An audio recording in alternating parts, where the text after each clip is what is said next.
قرآن مجید میں اللہ فرماتے ہیں لیس البر ان تولوا وجوہکم قبل المشرق والمغرب ولکن البر من آمن باللہ وبالیوم الآخر۔ فرمایا نیکی یہ نہیں کہ تم اپنا منہ مشرق کی طرف کر لو یا مغرب کی طرف کر لو، رخ بدلنے کا نام نیکی نہیں، ولکن البر من آمن باللہ، بلکہ نیکی تو یہ ہے کہ تم صحیح طریقے سے اپنے رب پر ایمان لاؤ، ایماندار بنو۔ نیکی ایماندار ہونا ہے، رخ بدلنے کا نام نیکی تھوڑی ہے۔ ہمارے ہاں سوچوں کا جو زاویہ نظر ہے، اگر میں ایک جملے میں بات سمیٹنا چاہوں تو یوں کہوں گا کہ ہم اعمال کے نیک تو ہیں پر نظریے کے نیک نہیں۔ کبھی کبھی نمازی ہو جاتے ہیں، قرآن پاک کھول لیتے ہیں، لیکن ہمارا دل نمازی ہونا چاہیے، ہماری روح نمازی ہونی چاہیے۔ اقبال کہنے لگے یہ ذکر نیم شبی، یہ مراقبے، یہ سرور، تیری خودی کے اگر پاسبان نہیں تو کچھ بھی نہیں۔ اور خرد نے کہہ بھی دیا لا الہ الا اللہ تو کیا حاصل، دل و نگاہ اگر مسلمان نہیں تو کچھ بھی نہیں، کچھ بھی نہیں۔ جب تک انسان، قرآن پاک نے کہا یا ایھا الذین آمنوا آمنوا باللہ ورسولہ، اے ایمان والو اللہ رسول پہ ایمان لے آؤ، اے ایمان والو ایمان لے آؤ، ایمان والو ایمان والو ایمان لے آؤ۔ کیا مطلب؟ کہ دعوی ایمان کرنے والو اپنے دل سے مسلمان ہو جاؤ، سوچ کو مسلمان کرو، اپنی زبان کو مسلمان کرو، اپنے کان کو مسلمان کرو، اپنی نظر کو مسلمان کرو، اپنی روح کو مسلمان کرو، اپنے گھر کو مسلمان کرو، اپنی سوچوں پہ اسلام کا پیرا بٹھاؤ، دیندار ہو جاؤ۔ اسلام دیکھیں نا، اسلام تو آپ کو سکون دیتا ہے۔ اگر کسی کی سوچ بن جائے کہ میں اپنے رب کے سپرد ہوں تو وہ آرام اور سکون میں آ جاتا ہے۔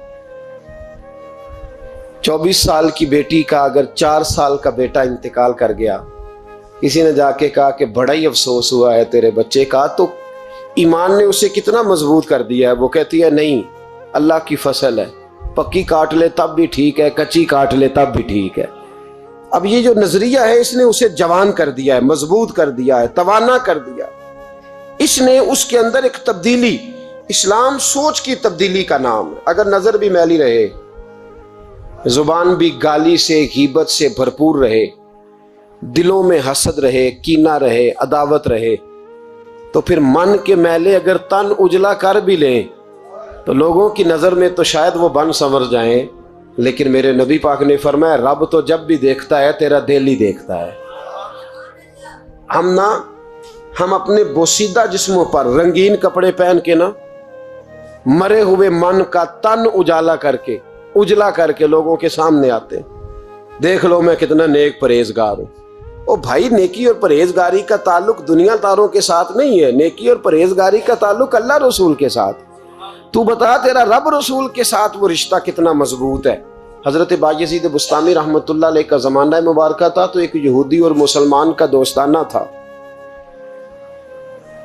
تو وہ یہودی سے وہ مسلمان دوست روز کہتا تو مسلمان ہو جا، وہ ٹال دیتا، کہتا چل یار ٹھیک ہے انشاءاللہ خیر ہو جائے گی، جس طرح انسان ٹال مٹول کرتا ہے نا اپنے جملوں میں، وہ ٹالتا۔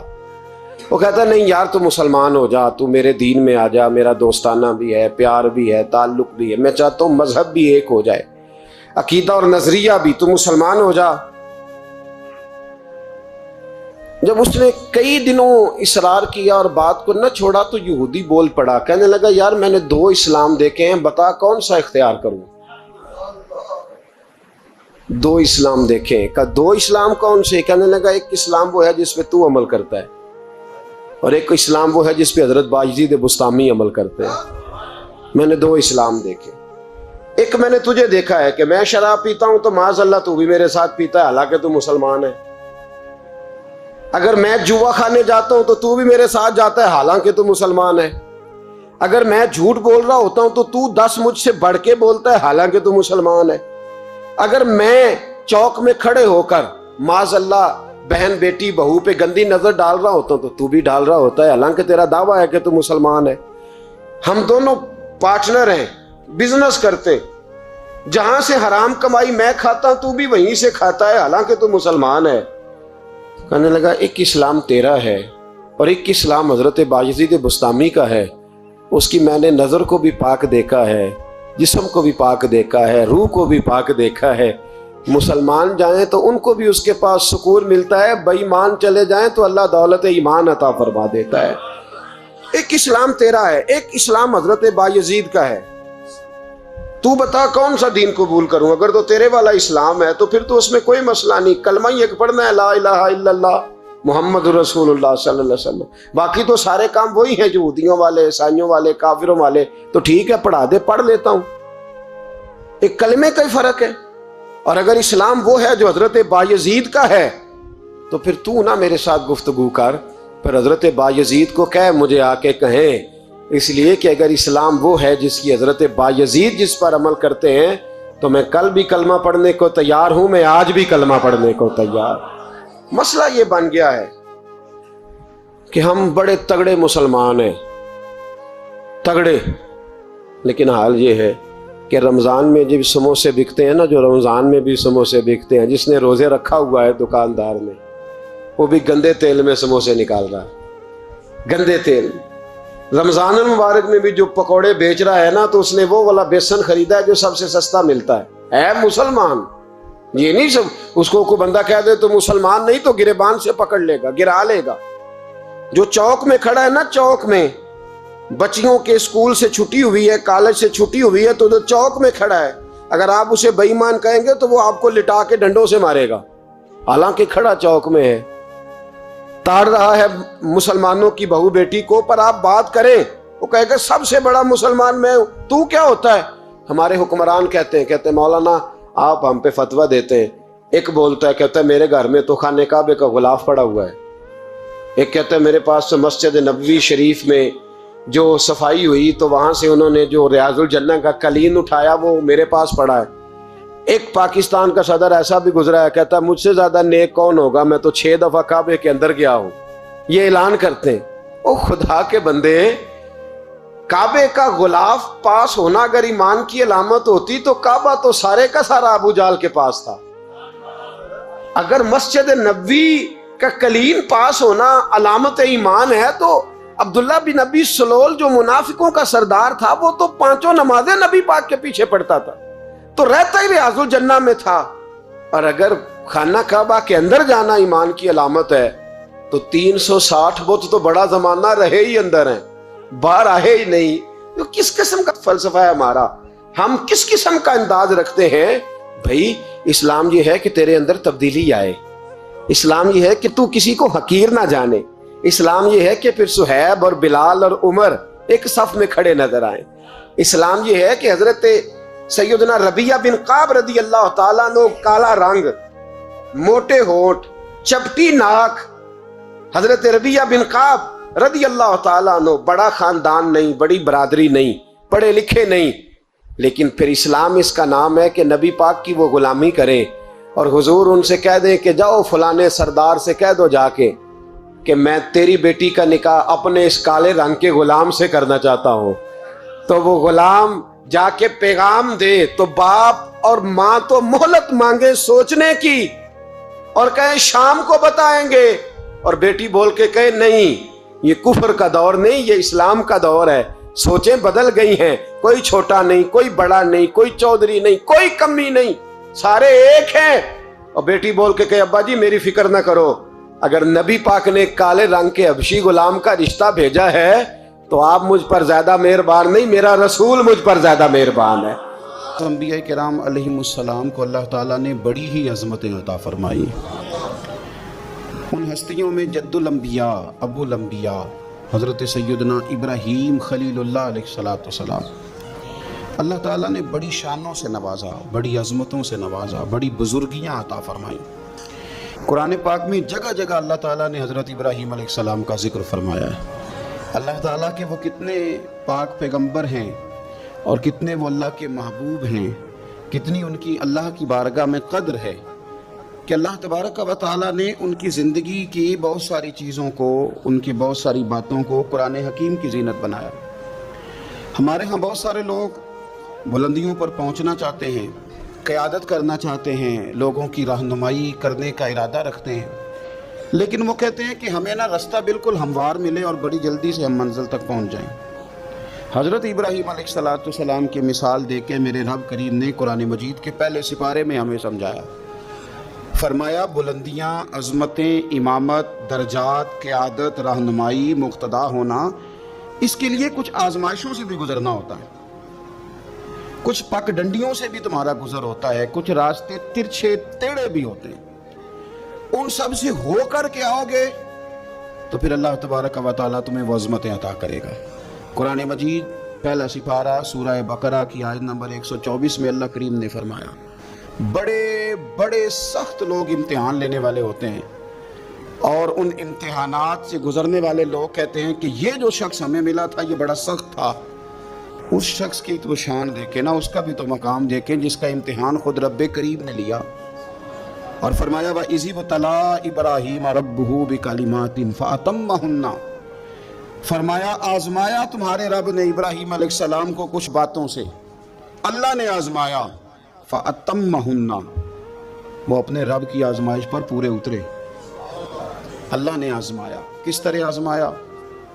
کبھی تو انہیں نمرود کی جلائی ہوئی آگ میں جانا پڑا، کبھی انہیں بڑے سخت قسم کے مناظروں مباحثوں سے گزرنا پڑا، کبھی اپنی قوم کو سمجھانے کے لیے انہیں بڑے کٹھن اور اہم پیچیدہ سوالات کے جواب دینے پڑے، کبھی انہیں ہجرت کرنی پڑی، کبھی انہیں اپنی بیوی اور اپنے نونہال بیٹے کو وادی غیر ذی زرع میں چھوڑ کے آنا پڑا، کبھی شریعت کے سخت احکامات کی پابندی کی۔ رب کہتے ہیں میں نے آزمایا، فَأَتَمَّهُنَّ، پس وہ پورے اترے۔ قَالَ إِنِّي جَاعِلُكَ لِلنَّاسِ إِمَامًا، فرمایا بے شک میں آپ کو تمام انسانوں کا امام بنانے والا ہوں۔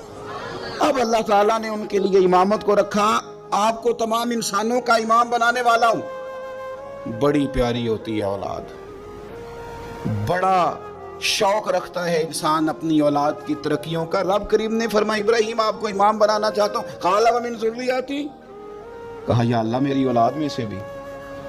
قال لا ینال عہد الظالمین، فرمایا میرا وعدہ ظالموں کو نہیں پہنچتا۔ اللہ تبارک و تعالی نے فرما دیا کہ ان میں سے جو ظالم ہوں گے ان کو تو یہ درجہ نہیں ملے گا، لیکن جو رب سے ڈرنے والے ہوں گے انہیں اللہ بڑے درجات عطا فرمائے گا۔ اللہ تعالیٰ نے ان کی نسل میں امامت کو اس طرح رکھا، حضرت ابراہیم کی اولاد میں امامت کو اس طرح رکھا کہ رسول پاک صلی اللہ علیہ وسلم کو بھی ان کی اولاد میں پیدا فرما دیا، ان کی اولاد میں پیدا کر دی۔ تمام انبیاء کرام علیہ السلام کو ان کی اتباع کا کہا، لیکن پیچھے حکمت کیا بیان کی؟ وَإِذِ ابْتَلَىٰ إِبْرَاهِيمَ رَبُّهُ بِكَلِمَاتٍ، پہلے اللہ نے جناب ابراہیم کو آزمایا، یاری تیری سونا ہے پر ازمائشاں میں تیریاں اگ، اے سونا پرکھیا جامد آئی پہلو نہ لگاں دے لگ۔ آپ پہلے کسی گھاٹی سے گزریں، کسی گھاٹی سے زخم پہ زخم کھا کے جی اور خونے جگر کے گھونٹ پی، آہ نہ کر لبوں کو سی، یہ عشق ہے کو دل لگی نہیں، یہ عشق ہے کو دل لگی نہیں۔ تو آزمائش جناب ابراہیم علیہ السلام کی زندگی کا ایک اہم نقطہ۔ پھر اس کے آگے ہم اسی سورہ بقرہ کے اندر جب تھوڑا سا مزید آگے بڑھتے ہیں تو جناب ابراہیم علیہ السلام کا ایک مناظرہ ہے، احقاق حق، کلمت الحق۔ کلمت الحق کرنے کے لیے جناب ابراہیم علیہ السلام نے اعلاء کلمت الحق کے لیے بہت بڑا کردار ادا کیا۔ نمرود جیسے بادشاہ کے سامنے کھڑے ہو کے، اس کی حکومت ہے، اس کی طاقت ہے، اور وہ اس نشے میں اتنا مست ہو گیا ہے کہ معاذ اللہ اس نے خدا کہلوانا شروع کر دیا ہے۔ اس کے دربار میں کھڑے ہو کے اس کے ساتھ گفتگو کرنا اور اس کے سوالات کے جوابات دینا۔ اللہ کے پیارے محبوب علیہ السلام نے فرمایا افضل جہاد ہے ظالم بادشاہ کے سامنے کھڑے ہو کے حق کی بات کر دینا، یہ افضل ترین جہاد ہے۔ یہ بھی ایک مناظرہ ہے، احقاق کے حق کے لیے نا بحث کرنا، مناظرہ کرنا، یہ تو کتاب و سنت میں موجود ہے، لیکن کریں گے اہل علم۔ ہر آدمی اٹھ کے اگر مباحثے میں جائے گا تو بعض اوقات بہت ساری خطائیں پیش نظر ہوں گی۔ جناب ابراہیم علیہ السلام سامنے کھڑے ہیں، یہ خدا کہلواتا ہے۔ حضرت ابراہیم علیہ السلام سے اس نے رب کریم کی ذات کے بارے میں بات شروع کر دی۔ اللہ فرماتے ہیں الم تر الی الذی حاج ابراہیم فی ربہ، کیا آپ نے اس شخص کو نہیں دیکھا جو جناب ابراہیم سے جھگڑا کر رہا تھا ان کے رب کے بارے میں؟ اور جھگڑا کیوں کر رہا تھا؟ اس لیے کر رہا تھا کہ ان آتاہ اللہ الملک، اللہ نے اسے بادشاہی جو عطا فرمائی۔ کچھ لوگوں کو جب اعزاز ملتا ہے نا، بلندی ملتی ہے، مال و دولت ملتا تو جھگڑالو ہو جاتے ہیں، بڑے بڑے دعوے کرتے ہیں، بجائے شکر کے تکبر کا رستہ اختیار کرتے ہیں۔ جھگڑا کر رہا تھا جناب ابراہیم سے۔ اذ قال ابراہیم ربی الذی یحیی و یمیت، حضرت ابراہیم فرمانے لگے میرا رب وہ ہے جو زندہ کرتا اور مارتا ہے۔ وہ بحث کر رہا ہے، گفتگو کر رہا ہے آپ کے ساتھ، فرمایا میرا رب وہ ہے جو زندہ کرتا اور مارتا ہے۔ گویا جناب ابراہیم علیہ السلام اس سے کہہ رہے ہیں کہ تیرا تو اپنا وجود رب کے ہونے کی دلیل ہے، تو ایک نطفہ تھا اور اس سے اللہ تعالیٰ نے تجھے وجود دیا، تیرے اندر روح پھونکی، تیرا اتنا بڑا جسم قائم ہوا، رب وہ ہے جو زندہ کرتا اور مارتا ہے۔ قال انا احیی و امیت، کہنے لگا میں بھی زندہ کرتا اور مارتا ہوں۔ اس نے اس طرح کیا کہ دو بندے بلائے نمرود نے، ایک کو سزائے موت کا حکم ہو چکا تھا، اس کو کہنے لگا تجھے سزائے موت کی سنائی تھی، نہ جا تو آزاد ہے، اور ایک بندہ بے گناہ تھا، اسے پکڑ کے قتل کر دیا، کہنے لگا دیکھو میں بھی مارتا اور زندہ کرتا ہوں۔ حالانکہ قتل کر دینے اور چھوڑ دینا، اس میں اور زندگی اور موت دینے میں کتنا بڑا فرق ہے۔ حضرت ابراہیم سمجھ گئے کہ بندہ موٹے دماغ کا ہے۔ کچھ لوگ موٹے دماغ کے ہوتے ہیں، بلا وجہ بحث کرتے رہتے ہیں۔ حضرت سعدی شرازی رحمۃ اللہ علیہ نے کیا خوب بات کہی، آپ فرمانے لگے 40 عالم بیٹھے ہوں، ایک دلیل سے انہیں چپ کرایا جا سکتا ہے، لیکن ایک جاہل بیٹھا ہو نا تو وہ 40 دلیلوں سے بھی چپ نہیں کرتا، کیونکہ جاہل ہے نا۔ علماء کے سامنے آپ دلیل بیان کریں گے تو 40 علماء بھی ہو تو ایک دلیل سے چپ کر دیں گے تو جو ہے جاہل، وَإِذَا خَاطَبَهُمُ الْجَاهِلُونَ قَالُوا سَلَامًا، یہ دلیل بھی اس کی بڑی کچی تھی، بڑی نکمی تھی۔ اب حضرت ابراہیم نے نا اس پر ایک اور مناظرانہ گرفت فرمائی۔ آپ فرمانے لگے اچھا، قال ابراہیم فإن اللہ یأتی بالشمس من المشرق فأتی بها من المغرب، فرمایا میرا رب وہ ہے جو سورج کو مشرق سے نکالتا ہے، تو اس طرح کر مغرب سے نکال دے۔ اگر تیرا بھی یہی دعویٰ ہے تو مغرب سے نکال دے، فبہت الذی کفر۔ تو رب فرماتا ہے کہ میرے خلیل کی بات سن کے کافر کے ہوش ہی اڑ گئے، اس کے ہوش اڑ گئے۔ جب حق کی بات ہوتی ہے فبہت الذی کفر، ہوش اڑ گئے اس کے، وہ تو حواس باختہ ہو گیا کہ یہ کیا بات کر دی۔ واللہ لا یہدی القوم الظالمین، اسے ہدایت پھر بھی نہیں آئی، کیوں کہ اللہ ظالموں کی قوم کو ہدایت نہیں دیتا، ہدایت نصیب نہیں ہوئی، ہوش اس کے اڑ گئے۔ جناب ابراہیم علیہ السلام نے ایسی دلیل دی رب کی ذات کے بارے میں، رسول پاک کی عزت کے بارے میں، صحابہ کے بارے میں، اہل بیت کے بارے میں، دین کے کسی معاملے میں احقاق حق کے بارے میں۔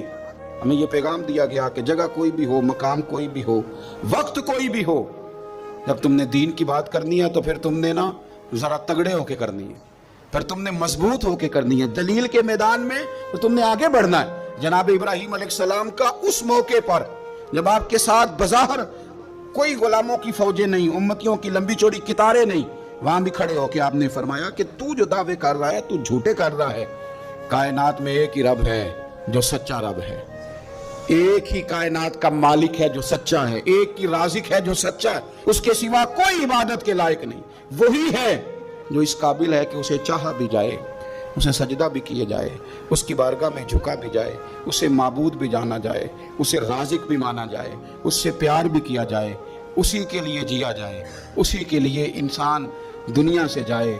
اللہ تبارک و تعالی ہمیں بھی حضرت ابراہیم کی طرح حق کا علم بلند کرنے کی توفیق عطا فرمائے۔ حضرت ابراہیم علیہ السلام ایک دن فرماتے ہیں، دیکھیں اس خلیل کا، اپنے رب کریم کے ساتھ، اللہ کے اس پاک پیغمبر کا، حضرت ابراہیم خلیل اللہ علیہ السلام کا اپنے رب سے رشتہ کس طرح کا ہے۔